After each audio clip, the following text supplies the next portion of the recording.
കിട്ടിയതെന്താ? ജന്മദിനാശംസകൾ. ആരുടെ ജന്മദിനം?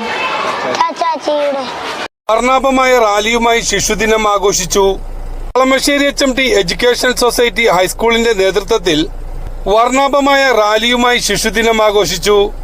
തുടർന്ന് സ്പെഷ്യൽ അസംബ്ലിയോടുകൂടി സ്കൂൾ ഗ്രൗണ്ടിൽ ശിശുദിന റാലിയിൽ പങ്കെടുക്കാനെത്തിയ കുട്ടികൾ വിവിധ വേഷങ്ങൾ ധരിച്ചെത്തിയത് കൗതുകമായി. ആധുനിക ഇന്ത്യയുടെ ശില്പി എന്ന് വിശേഷിപ്പിക്കുന്ന ഇന്ത്യയുടെ ആദ്യത്തെ പ്രധാനമന്ത്രി ജവഹർലാൽ നെഹ്റുവിന്റെ ജന്മവാർഷിക ദിനമാണ് ശിശുദിനമായി ആഘോഷിക്കുന്നത്. 1889 നവംബർ 14 അലഹബാദിലാണ് പണ്ഡിറ്റ് ജവഹർലാൽ നെഹ്റു ജനിച്ചത്. കുട്ടികളുടെ ക്ഷേമത്തിനും സ്വാതന്ത്ര്യത്തിനും വിദ്യാഭ്യാസത്തിനും ഊന്നൽ നൽകാനാണ് ശിശുദിനം ആചരിക്കുന്നത്. കുട്ടികളുടെ ചാച്ചാജി എല്ലാവരും ഇന്ന് വ്യത്യസ്ത വേഷങ്ങളിൽ എത്തി വളരെ ഭംഗിയായിട്ട് രാവിലെ സ്പെഷ്യൽ